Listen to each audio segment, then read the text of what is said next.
यानी ईअं आहे शरीयत जो त माना शरीयत जे माण्हू मथां हलंदो त इंसान जा रस्ता पाण ई खुलंदा ऐं उन्हीअ जी हिफ़ाज़त ख़ुदि रब सां ई फरमाईंदो। ऐं इहे काफ़िर या इहा मुशरिक या यहूदी नसारा या जेके दीन जा दुश्मन आहिनि इहे हमेशह इस्लाम ते टोकूं कंदा आहिनि। हर दौर में इहे थींदा आया आहिनि। हज़रत आदम अलैहिस्सलाम खां वठी तमामु अंबिया अलैहिस्सलाम सां इहे वॾेरा इहे ई सरमाएदार जेके दीन सां टकर खाईंदा था अचनि। हज़रत मूसा अलैहिस्सलाम जे वक़्त में बि फिरौन ॾिसो इहो ई, हज़रत इब्राहिम अलैहिस्सलाम जे दौर में शद्दाद कारून इहे ॾिसो, सभु इहे ई हर हिकु नबीअ सां उहे जेके वॾेरा आहिनि उनजो टकर अचे थो पियो। इहा अॼुकल्ह जी नई ॻाल्हि न आहे जो असां सां वॾेरा टकर खणनि था, छो त उन्हनि जो निज़ाम इहो ई आहे त असां माण्हुनि ते ज़ुल्म कयूं, माण्हुनि ते हुकूमत कयूं ऐं माण्हुनि खे पंहिंजी ग़ुलामी में आणियूं। ऐं इस्लाम जेको आहे इहो मज़हब आहे जेको चवे थो त माण्हू आज़ादु आहे, आज़ादी जी ज़िंदगी गुज़ारे, यानी हुज़ूर पाक सल्लल्लाहु अलैहि वसल्लम जे तरीक़े जे मुताबिक़ ज़िंदगी गुज़ारे ऐं उन्हीअ में तरीक़े में कामयाबी आहे। पोइ इन तरीक़े जे लाइ असांजे जमीयत उलमा इस्लाम ऐं ख़त्म नबूवत मुख़्तलिफ़ तंज़ीमूं जेके आहिनि सियासी हिसाब सां सियासी मैदान में उलमा देवबंद जमीयत उलमा हिंद ठाही, जमीयत उलमा हिंद जे ठाही उन तंज़ीम खे मुनज़्ज़म करण जे लाइ उलमा देवबंद उन्हनि जी हिकिड़ी तंज़ीम अहिड़े नमूने सां ठाही त माण्हू ताईं सही नमूने सां पैगाम बि पहुचे ऐं उन खां बाद में उन्हनि उलमा कराम ते ज़िम्मेवारी बि हुजे त उहे ॿियनि माण्हुनि ताईं पैगाम बि पहुचाइनि। इन ज़रूरत जे करे शेखुल हंद रहमतुल्लाह अलैह, मुफ्ती किफ़ायतुल्लाह रहमतुल्लाह अलैह या ॿिया बुज़ुर्ग उलमा देवबंद मौलाना हुसैन मदनी, मौलाना हिफ़्ज़ुर रहमान सहारनपुरी या वॾा बुज़ुर्ग जेके बि उन में गुज़रिया आहिनि उन्हनि सभिनि पाण में मशवरो करे हिकु जमात मुनज़्ज़म सियासी हिसाब सां ठाहियूं त असां मुस्लमान पाण में मुतहिद थी करे ऐं हिकिड़ो अहिड़ो निज़ाम आणियूं जेको अवाम बि क़बूल करे ऐं क़ुर ऐं सुन्नत जे मुताबिक़ हुजे, जेको अल्लाह साईं चवे थो त बाबा मुंहिंजो निज़ाम ख़लीफ़ो मुंहिंजो थींदो ऐं मुंहिंजो निज़ाम हलंदो। जीअं हुज़ूर पाक सल्लल्लाहु अलैहि वसल्लम मस्जिद नबी में वेही करे, हाणे मस्जिद नबी उहो मिंबर बि आहे, मस्जिद नबी बि उहा जेल बि आहे, मस्जिद नबी उहो कैद खानो बि आहे, मस्जिद नबी बि दारुल हुकूमत बि आहे। सभु तव्हां ॾिसंदव त सभु मस्जिद नबी बि आहिनि। पोइ माण्हू इन ते वरी टोक कंदा आहिनि त मौलवी ॾिसो मस्जिद में वेही सियासी ॻाल्हियूं करनि था। बाबा सियासी ॻाल्हियूं असां उहे कयूं था जेके हुज़ूर पाक सल्लल्लाहु अलैहि वसल्लम जन कयूं ऐं सहाबा इकराम कयूं। असां उहो तरीक़ो चऊं था त जेको सहाबा इकराम वारो तरीक़ो आहे, असां पंहिंजे मौलवियुनि वारो तरीक़ो न आहे, बल्कि उहा ॻाल्हि था कयूं जेका हुज़ूर पाक सल्लल्लाहु अलैहि वसल्लम मस्जिद नबी में वेही करे सभिनी ते पैगाम पहुचायूं ऐं दारुल हुकूमत क़ाइमु कयूं। हज़रत अबू बकर सिद्दीक़ रज़ियल्लाहु तआला अन्हु क़ाइमु कई, हज़रत उमर फारूक रज़ियल्लाहु तआला अन्हु, हज़रत उस्मान गनी, हज़रत अली अल मुर्तज़ा, हज़रत अमीर मुआविया, यानी सहाबा इकराम उन तरीक़े ते हलिया। इहो दारुल हुकूमत क़ाइमु करे त पैगाम पहुचायूं, घर घर ताईं माण्हुनि जो दीन जो पैगाम पहुचाए ऐं माण्हुनि खे उन ज़ुल्म खां ज़्यादतुनि खां माण्हू खे महफ़ूज़ कजे। असुल मक़सदु आहे जमीयत उलमा इस्लाम जो बि इहो ई त हिन धरती ते अल्लाह जो निज़ाम हुजे। जीअं असांजो कानून त ठहियलु आहे, आइन त ठहियलु आहे, आइन में अल्हम्दुलिल्लाह उलमा कुर्बानी ॾिनी, कुर्बानी जो नतीजो इहो थियो त आइन ठही वियो।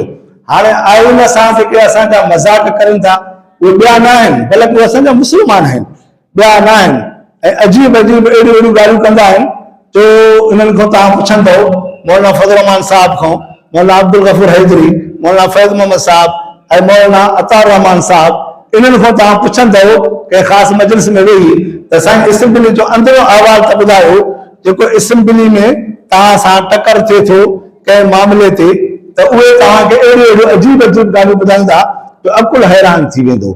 हाणे मौलाना अतार रहमान साहब 8 ॾींहं 15 पन्ने अकुल में आयो हो, उते असां वेठा हुआसीं, मौलाना साहब खां पुछा कयोसीं त बाबा इहा ॻाल्हि हले पई, औरतुनि इहा शइ चई त किन उते असेंबली में आवाज़ उथायो त औरत खे जेको आहे हिकिड़ो मुड़ुसु छो, 4 मुड़ुस खपनि, 5 मुड़ुस खपनि, तव्हां शरीयत में उनखे हिकिड़ो मुड़ुसु छो कयो था, इहो पाबंद छो था कयो, इहा उनखे क़ैद छो था हणो। इन जे मुतालिक़ मौलाना साहब ॻाल्हायो, बहस थियो। हिकिड़े चङो नालो खैं उन सां बहस थियो पोइ उन चयो त औरत हिकु ई आहे असां उनखे निज़ाम ॾिनोसीं त तव्हां ॾिसो इहा औरत माउ बि आहे घर वारी बि आहे भेण बि आहे मासी बि आहे औरत साॻी आहे अहिड़े नमूने सां तव्हां ॾिसो उन मिसाल ॾिनो त तव्हां दुंबो जेको आहे उहो खाओ था ऐं सूअर जेको आहे उहो हराम कयो था जहिड़ी चर्बी दुंबे में आहे अहिड़ी चर्बी सूअर में बि आहे इहे यहूदी नसारा काफ़र इहो सूअर खाइनि था ऐं तव्हां मुस्लमान इहो दुंबो खाओ था ॻाल्हि त साॻी आहे पोइ इन जो मिसाल इहो ॾेई करे उन इहो चयो पोइ उन जे मुताबिक़ मौलाना साहिबु चयो त मां उनखे चयो त औरत त सभु साॻी थी तुंहिंजी घरवारी बि औरत आहे तुंहिंजी भेण बि आहे तुंहिंजी धीअ बि आहे ऐं तुंहिंजी माउ बि आहे ऐं इहा निज़ाम इहो जेको असांखे सेखारे थो पर हीअ तुंहिंजी भेण आहे हीअ तुंहिंजी माउ आहे ऐं हीअ तुंहिंजी मासी आहे हिन सां तुंहिंजो निकाह आहे हिन सां निकाह न आहे इहो असांखे शरीयत ॿुधाए थी त असां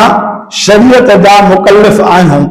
ऐं इहे जेके यहूदी नसारा आहिनि इहे शरीयत जा मुकल्लिफ़ न आहिनि असांखे शरीयत चयो त दुंबो खाओ सूअर न खाओ पोइ उन जो मिसाल उन ॾिनो त सूअर में इहा शइ आहे कुतो जॾहिं कुती जॾहिं कत खणंदी आहे त कुता विढ़ंदा आहिनि यानी उहे उन्हनि खे हिकु लहंदो ॿियो लहंदो उहे हिक ॿिए सां विढ़ंदा अहिड़े नमूने सां ऐं सूअर में इहा शइ न आहे गैरत न आहे सूअर जॾहिं उनखे कत खणंदी आहे त कतार ॿधी सूअर 10, 12, 15 जेके हूंदा आहिनि उहे उनजी कतार में बीहंदा पोइ हिकिड़ो ईंदो वरी ॿियो थींदो वरी टियों थींदो कॾहिं बि उन में गैरत न ईंदी को कंहिंखे परे करे या को हेॾे करे या होॾे करे अंग्रेज़ी निज़ाम में इहा शइ आहे उन में गैरत न आहे अंग्रेज़ में गैरत न आहे ऐं असांजे इस्लाम में गैरत आहे उन गैरत जे करे इहा शइ इस्लाम चई आहे त हीअ तुंहिंजी घरवारी आहे पर जेकॾहिं तुंहिंजी घरवारी खे 10 मुड़ुस हुजनि त आख़िर तुंहिंजो वरसो थिए तुंहिंजो माल आहे तुंहिंजी मिल्कियत आहे तुंहिंजी बिल्डिंगियूं आहिनि तुंहिंजियूं गाॾियूं आहिनि तुंहिंजो धंधो कारोबार आहे इहो केरु खणंदो हाणे तोखे कहिड़ी ख़बर पवंदी त तुंहिंजी औलाद जेका आहे घरवारी मां उहा कहिड़े मुड़ुस जी आहे कहिड़े जे 10 मुड़ुस हुजनि त हो चवंदो मुंहिंजी आहे हो चवंदो मुंहिंजी आहे त माना कंहिंजी बि न थी न मशकूक थी वई हिकु त वरसे खे साबित करण जे लाइ शरीयत मुक़दम थी त हिकु ख़ानदान साबित थियो इहो इस्लाम जो एहसान थियो त असांखे शरीयत इस्लाम सेखारियो त बाबा हिन सां निकाह थींदो